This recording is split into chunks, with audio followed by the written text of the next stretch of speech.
Tense के बारे में बताएंगे। और जो लोग चैनल पर नए हैं वो हमारे YouTube channel climax study like, share और सब्सक्राइब करें। जैसा कि बहुत लोग जानते हैं, टेंस मीन्स होता है काल, लेकिन ये चीज सब लोग नहीं जानते हैं कि definition of tense, definition of tense, tense किसे कहते हैं? Tense is the form of verb, tense is the form of verb which denotes time or state of an action। ये आप थोड़ा हिंदी में समझ लीजिएगा। Tense is the form of verb which denotes time or state of an action। Tense क्रिया का वह रूप है जो समय, जो कार्य के समय और स्थिति को दर्शाता है। ठीक, तो ये चीज हम हो गया। कोई भी कार्य करने की समय क्या है? कार्य करने का समय आपको 3 भागों में बांटा गया है, present tense, past tense, future tense. यानी जो कार्य वर्तमान में हो रहा है, जैसे इस समय मैं पढ़ा रहा हूं, तो ये कार्य आपका प्रेजेंट टेंस में हो गया। वहीं पे थोड़े समय पहले की बात को, बीते हुए समय को हम कर सकते हैं पास्ट टेंस, और अभी कुछ समय के बाद आने वाला जो समय होगा वो फ्यूचर टेंस कहलाएगा। प्रेजेंट टेंस जिसे हम कहते हैं वर्तमान काल,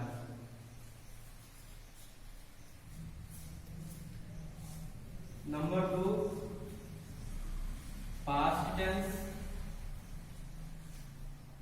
जिसे हम कहते हैं भूतकाल, नंबर 3 फ्यूचर टेंस जिसे हम कहते हैं भविष्यकाल।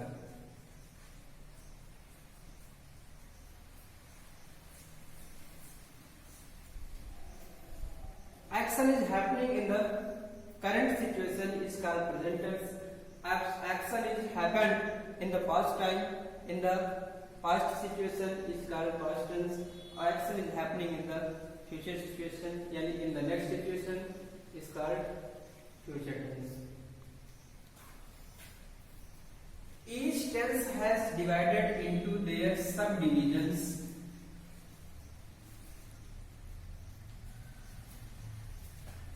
Each tense has divided into their subdivisions. Number 1 indefinite।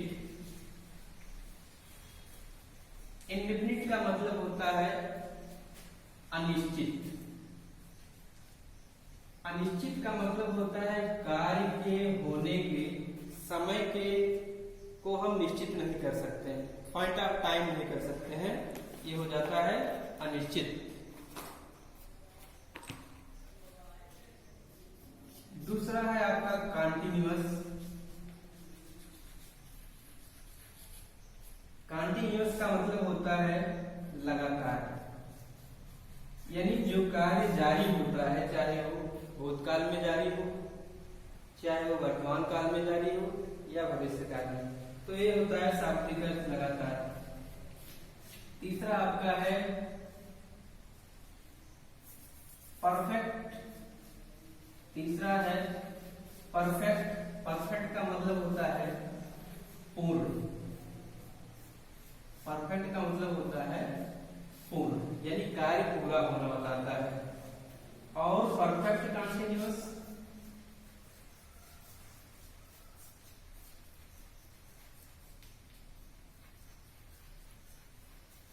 ये बताता है पूर्ण और जारी।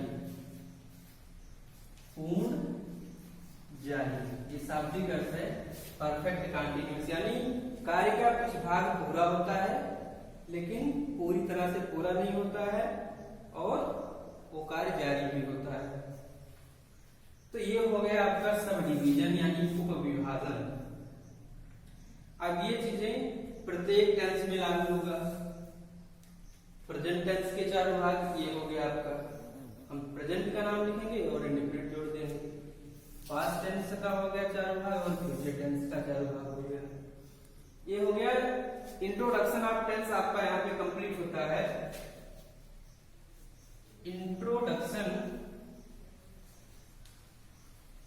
Of tense, it has completed the introduction of tense. We will further study about the each subdivisions of the tense. Then we take the first division, present tense. A present tense has divided into its four parts. Present tense has divided into its four parts. Number one part आप आता है present indefinite. Present indefinite tense, ये नाम उतना ही आसान है सुनने में, कहने में, लेकिन यहाँ पे जो रूल्स लागू होते हैं ये थोड़ा आपको डिफिकल्ट पड़ता है। अगर आपको प्रेजेंट इंडेफिनिट टेंस अच्छे से समझ में आ गया तो आपको किसी भी टेंस में कोई दिक्कत का सामना नहीं हो सकता है। अब इसकी हम लिखते हैं कि प्रेजेंट इंडेफिनिट किसे कहते हैं। प्रेजेंट इंडेफिनिट किसे कहते हैं? वर्तमान काल में जो कार्य लगातार अनिश्चित रूप से जारी होता है, अनिश्चित होता है, यानी इस कार्य के पूरा होने के समय के बारे में हमको संकेत नहीं मिलता है। जैसे लिख सकते हैं वह स्कूल जाता है, वह स्कूल जाता है। अब ये काम जो है यहाँ पे हैड भी बता रहा है, पहले भी जाता था, अभी भी जाता है और आगे कितने दिनों तक जाएगा इसके बारे में निश्चित नहीं है। जाता है इसलिए अनिश्चित है, तो ये आपका प्रेजेंट इंडेफिनिट हो गया। अब बात आती है कि हम इसको पहचानेंगे कैसे। आइडेंटिफिकेशन यानी पहचान, प्रेजेंट इंडेफिनिट की पहचान हम कैसे करेंगे। तो इसकी पहचान के लिए आता है इस टेंस के हिंदी वाक्यों के अंत में, इस टेंस के हिंदी वाक्यों के अंत में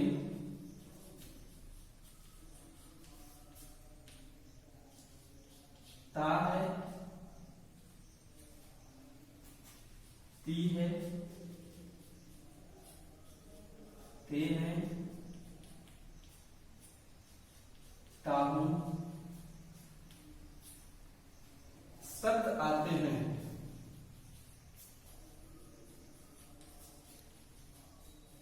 ये हो गया हमारा पहचान। ये देखिए जाता है, लेकिन ये शब्द जो ता है लिखा हुआ है, ये आपका ता जुड़ा होना चाहिए वर्ब में। ता का प्रयोग वर्ब में हो, क्रिया में होना चाहिए। ऐसे कुछ अनावश्यक शब्दों के साथ ना हो कि वहां पर ता आ जाए और हम समझ लें कि ये प्रेजेंट इंडेफिनिट हो गया। ठीक, तो ये ता शब्द जो है ये आपका वर्ब में जुड़ा होना चाहिए। यहाँ पे जाना क्रिया होता है तो जाना का लिख दिया गया जाता। ठीक, खाना का लिख दिया गया खाता। इस तरह से वर्ब में ता जुड़ा होना चाहिए, हिंदी की क्रिया में ता जुड़ा होना चाहिए। ये हो गया आपका पहचान कि हिंदी वाक्यों के अंत में ता है, ती है, ते है, ताहू शब्दों का प्रयोग होता है। अब यहाँ भी आ जाता है कि हमको ट्रांसलेट करना हो ऐसे वाक्यों का, तो किस तरह से हम ट्रांसलेट करेंगे। देखिए, ट्रांसलेट करने के पहले हम बता दें आपको एक असर्टिव सेंटेंस। असर्टिव सेंटेंस के दो भाग होते हैं, अफर्मेटिव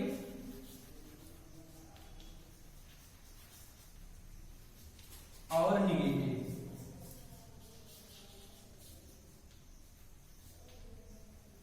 अफर्मेटिव स्वीकारात्मक वाक्य जिसमें किसी बात को स्वीकार किया जाता है, नेगेटिव नकारात्मक वाक्य जिसमें किसी बात को स्वीकार नहीं किया जाता है। असर्टिव सेंटेंस के दो भाग। अब यहाँ पे हम सबसे पहले अफर्मेटिव सेंटेंस के बारे में देखेंगे।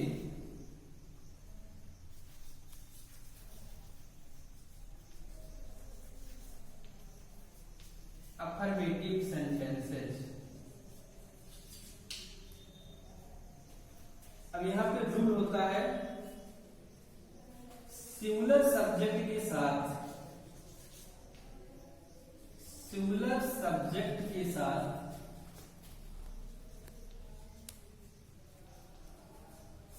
वर्ब की फर्स्ट फॉर्म में यस या ईएस लगाते हैं। तीन ही नियम है, इसको ध्यान से देखना है कि सिंगुलर सब्जेक्ट के साथ वर्ब की फर्स्ट फॉर्म में एस या ईएस लगाते हैं। और दूसरा देखिए कि प्लूरल सब्जेक्ट के साथ, प्लूरल सब्जेक्ट के साथ वर्ब की फर्स्ट फॉर्म लिखते हैं, वर्ब की फर्स्ट फॉर्म लिखते हैं। यहाँ पर यस या ईएस नहीं लगाता। अब यहाँ पे सिमिलर सब्जेक्ट क्या होता है, जैसे हो गया ही, सी, इट या किसी एक नाउन आ जाए, ये आपका सिमिलर सब्जेक्ट होता है। प्लूरल सब्जेक्ट क्या होता है, तो प्लूरल सब्जेक्ट में आपका आई आ जाएगा, बी आ जाएगा, यू आ जाएगा, दे आ जाएगा, या मोर देन वन, एक से अधिक कोई भी नाउन आ जाए तो वो आपका प्लूरल सब्जेक्ट होता है। ये नियम कब लागू करना है, जब आपको सब्जेक्ट की पहचान हो जाए, कौन सा सब्जेक्ट प्लूरल है और कौन सा सब्जेक्ट सिंगुलर। आगे देखिए, ये आपको दो नियम समझ में आ गया, दोनों नियम याद करना है। इसके बाद रूल नंबर 3 है, कुछ लोग गलती कर देते हैं ऐसे वाक्यों में, जब देखते हैं कि है लिखा हुआ है, हूं लिखा हुआ है, तो इज आर एम लगा देते हैं, इज आर एम लगा देते हैं। ये नहीं लगाना है। इज आर एम का प्रयोग है शब्द के लिए नहीं करना है। इज आर एम का प्रयोग है हूं शब्दों के लिए नहीं करते हैं। ये गलती हमको नहीं करना है। इज आर एम का प्रयोग इस टेंस में निषेध है, इज आर एम का प्रयोग इस टेंस में नहीं किया जाता है। अब आपका लास्ट में आता है स्ट्रक्चर, कि हमको सब्जेक्ट की पहचान हो जाए, ऑब्जेक्ट की पहचान हो जाए, वर्ब की पहचान हो जाए, तो हम उसको कहाँ रखेंगे। तो सबसे पहले हम लिखते हैं सब्जेक्ट, सब्जेक्ट के बाद लिखते हैं वर्ब का फर्स्ट फॉर्म, फिर इसके बाद लिखते हैं ऑब्जेक्ट। सब्जेक्ट की पहचान कीजिए, ये सब्जेक्ट आपका सिंगुलर है या प्लूरल है। अब अगर सब्जेक्ट आपका सिंगुलर है तो वर्ब की फर्स्ट फॉर्म में एस या ईएस लगा दीजिए। अब अगर सब्जेक्ट आपका प्लूरल है तो यहाँ पे केवल वर्ब की फर्स्ट फॉर्म लगेगा, एस या ईएस का प्रयोग नहीं होगा। ये कंडीशन आपके सब्जेक्ट पर निर्भर करता है कि सब्जेक्ट सिंगुलर है या सब्जेक्ट प्लूरल है। ठीक, अब आपको हम पहचान बता देते हैं कि ऑब्जेक्ट सब्जेक्ट की पहचान कैसे किया जाए।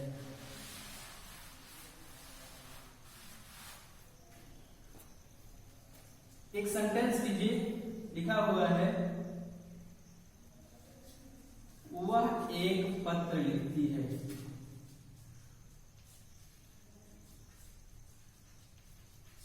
लिखती है वर्ब में ता लगा हुआ है, ये हो गया लिखना आपका वर्ब। क्या हो गया, वर्ब। पत्र, एक पत्र दिया गया है, ये आपका क्या हो गया, वह क्या लिखती है। क्रिया में सब्जेक्ट को मिलाकर प्रश्न किया जाए, वह क्या लिखती है, वह क्या लिखती है।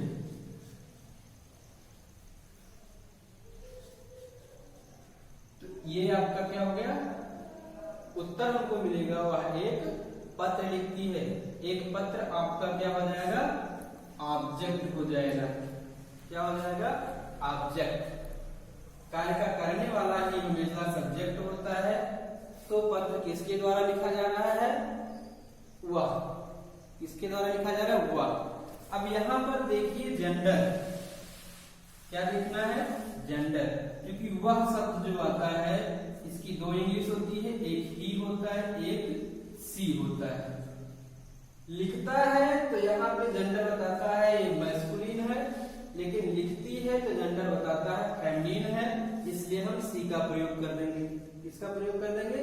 सी का प्रयोग कर देंगे। ये हो गया जेंडर। तो यहाँ पे ट्रांसलेट करके देखिए, ये हो गया आपका सी। सी किसके स्थान पे आया था स्ट्रक्चर के अनुसार? सब्जेक्ट हो गया। क्या हो गया? सब्जेक्ट। इसके बाद हमको क्या लिखना है? वर्ब का फर्स्ट फॉर्म। तो लिखना का आपको इंग्लिश पता है, राइट होता है, लेकिन जो हमने ऊपर नियम बताया था अभी कि सिंगुलर सब्जेक्ट के साथ वर्ब में एस या ईएस लगाते हैं, तो यहाँ पे लग जाएगा यस। कुछ वर्ब है जहाँ पे ईएस लगता है, लेकिन अगर कुछ वर्ब में ई पहले ही आ गया है तो वहां पे केवल एस लगाना है, हमको ईएस नहीं लगाना है। इसके बाद सब्जेक्ट हो गया हमारा, ये वर्ब हो गया, और इसके बाद क्या बचा? ऑब्जेक्ट। तो ऑब्जेक्ट हो गया ए लेटर। इस तरह से हम प्रेजेंट इंडेफिनिट टेंस का ट्रांसलेशन आसानी से कर सकते हैं। और एक एग्जांपल लीजिए, दूसरा एग्जांपल होगा आपका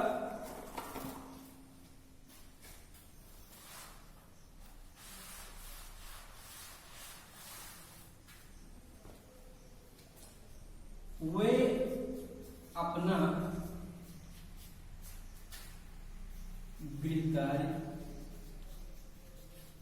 करते हैं। वे अपना गृह कार्य करते हैं। कौन करता है? वे।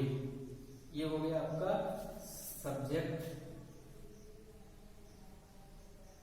करने के लिए आता है आपका डू। करने के लिए आपका आएगा डू। ये प्लूरल वर्ब है, ये हो गया वर्ब। गृह कार्य को ऑब्जेक्ट है, क्या है? ऑब्जेक्ट, होमवर्क, और अपना ये जो है पोसेसिव, क्या हो जाएगा?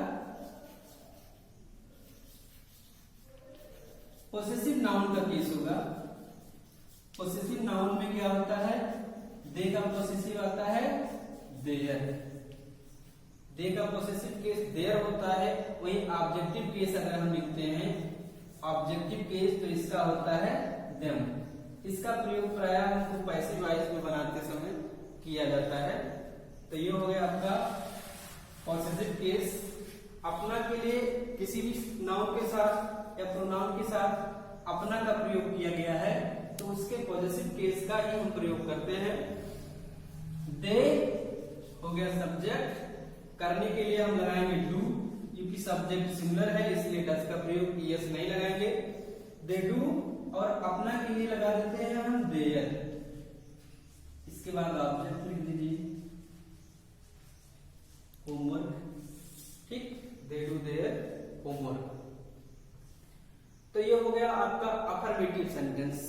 अफर्मेटिव सेंटेंस आप इसी नियम के आधार पर आसानी से कर सकते हैं। अब दूसरा सेंटेंस आप देखिएगा, प्रेजेंट इंडेफिनिट का नेगेटिव। प्रेजेंट इंडेफिनिट का negative, negative sentence. Present indefinite का नेगेटिव सेंटेंस। इसमें रूल क्या है? रूल देखिए, नंबर 1, हिंदी वाक्यों में नहीं शब्द मिलेगा, और ता है, ती है, ते है शब्द रहेगा। यानी इससे पहचान हो जाएगा हमारा कि इंडेफिनिट है, और नेगेटिव नहीं शब्द जुड़ा होगा तो नकारात्मक है। नेगेटिव शब्द नहीं जुड़ा होने पर क्या हो जाएगा? ये नेगेटिव सेंटेंस नकारात्मक हो जाएगा। तो सिंगुलर सब्जेक्ट के साथ हम डज नॉट का प्रयोग करते हैं, और प्लूरल सब्जेक्ट के साथ डू नॉट का प्रयोग करते हैं। असेटिव सेंटेंस में हमने बता दिया कि कौन सा सेंटेंस नेगेटिव है, कौन सा सेंटेंस आपको सब्जेक्ट सिंगुलर है, और कौन सा सब्जेक्ट प्लूरल है। प्लूरल सब्जेक्ट के साथ हमको क्या लगाना है, डू नॉट, सिंगुलर सब्जेक्ट के साथ डज नॉट लगाना है। केवल इतना ही नेगेटिव सेंटेंस में है, इसके अलावा कुछ नहीं है, सब अफर्मेटिव सेंटेंस का नियम ही लगेगा। एक एग्जांपल से हम इसको बात को स्पष्ट करते हैं। वह एक पत्र नहीं लिखती है, वह एक पत्र नहीं लिखती है। पहचान हो गया, की है आपका प्रेजेंट इंडेफिनिट, नहीं शब्द आ गया तो आपका नेगेटिव हो गया। अब आपका सिंगुलर सब्जेक्ट के साथ क्या लगेगा, डज नॉट। क्या लगना है, सिंगुलर सब्जेक्ट के साथ डज नॉट। तो नहीं शब्द की इंग्लिश हमको पूरी कर देती है डज नॉट लगाने के बाद। अब आपको वर्ब में एस या ईएस आगे नहीं लगाना है। क्यों नहीं लगाना है, क्योंकि हमारा डू में डज लग गया है, डू में ईएस लग के डज हो गया, इसलिए आपको एस या ईएस नहीं लगेगा। सीधा आपको क्या लिखना है, वर्ब का first form, she does not write a letter, आपका ऑब्जेक्ट हो गया। यहाँ पे ये हो जाएगा पूरा। अब अगर यहाँ पे आपका प्लूरल सब्जेक्ट हो जाए, वे एक पत्र नहीं लिखते हैं, प्लूरल सब्जेक्ट हो गया, तो आपको प्लूरल सब्जेक्ट में क्या लग देना है, दे। डज नॉट में से इसके हटा देंगे, do not write a letter, ये आपका प्लूरल हो जाएगा। इसी के साथ हम प्रेजेंट इंडेफिनिट टेंस के बाकी दो पार्ट को अगले वीडियो में शूट करेंगे। जो लोग चैनल पर नए हैं वो लाइक सब्सक्राइब करना मत भूलें।